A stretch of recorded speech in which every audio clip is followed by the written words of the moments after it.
somebody mentioned recently, how Ohio Health has some incredible facilities, both over at Doctors Hospital and at Riverside with simulation, which is really the future of how we're training physicians, so that it's not just the first time you perform a procedure, it's on a live human being, but it's on a mannequin who doesn't really care if you kill them or not. I care, but let's perfect our techniques on mannequins and others before you're actually ever practicing that on a live human being.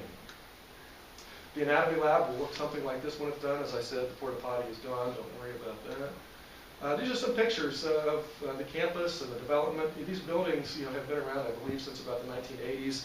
Most of the interior walls were taken out, a lot of construction going on. On the bottom left, you can see one of the things that we've really tried to do is to make sure that there's a lot of natural light coming in here, because we've got beautiful windows all around these buildings. This is going to be an extremely inviting environment for the students, faculty, and staff.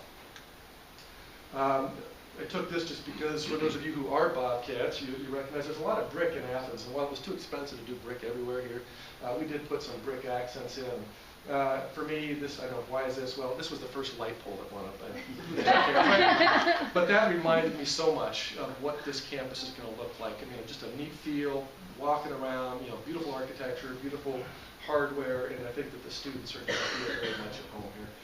This is the inside of the anatomy lab. I thought I'd show you a picture now before the cadavers came in, particularly after you ate breakfast. So new floors going in, sinks around, locker rooms, of course, because they need to change and get their coats on before they go in. And this one, I apologize, it's a little hard to see, but again, beautiful terrazzo floors, hardwood ceilings that are coming in there with slats. It's going to be absolutely gorgeous. Of course, we talked about facilities, so staff is an important piece of what we're doing. I can just assure you that we're right on target. I've only got 3 positions right now that are unfilled. We're right on target, so I'm very, very excited about that. This is way too busy a slide. What I want you to see is color. That's all I want you to understand from this. If it's red or pink, they're hired or they've already been verbally offered positions. If it's yellow, we're in the process of finalizing those searches. If they're green, that reminds me that I need to be doing those within the next year as we continue to get our faculty. So lots of red, lots of pink. That's a great sign. And of course, we wouldn't be here if it weren't for the fact that we're trying to train some students. So I wanted to share with you the most recent statistics on the students that we've admitted to the Dublin campus. 54% of these students that we've admitted, again for what will be a class of 50 are male, 46% female. 17% of these students are minority or underrepresented students. And I know that Dublin itself, despite what folks might think, is also actually a very diverse community, and so we're excited to be a part of that as well. 14% of these graduates are first in their family to get an undergraduate degree or college degree.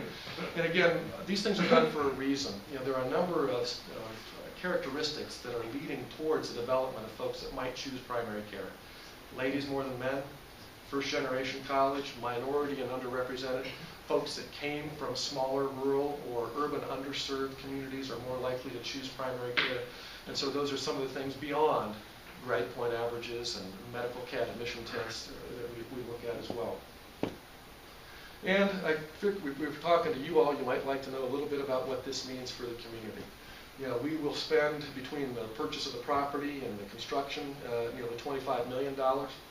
In addition, once we have 4 full classes going in 2018, we expect to have almost $26.5 million annually economic impact and greater than $1 million in tax revenues to the state and local communities. So our timeline, we've been accredited, we've got our land, the design, we're hiring, the students are being admitted. The campus is just about done. First classes are starting July 7th, so we're excited to have them in there. One of the reasons we're working hard to get this signage package pushed so they know where to go. And 2018, again, our first class graduating. The other thing I wanted to share with you that I think is exciting, not just about Dublin, but other communities within Central Ohio, is we've done some pipeline programs.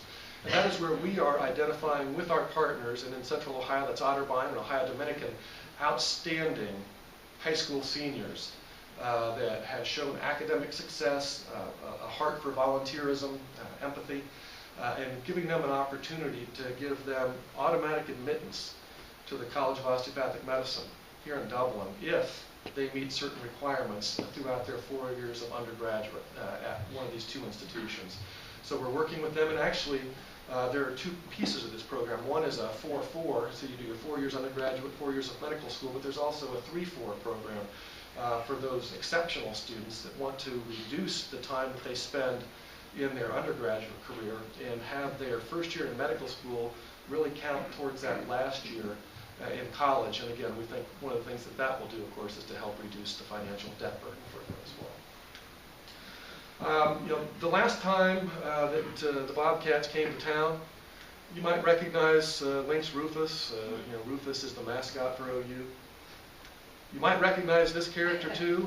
I don't know how many of you remember what happened the last time these two got together.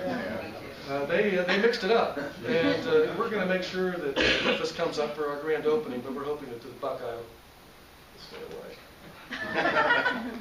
And if you have time, you've listened to me a lot, but I'd like to try to answer some questions.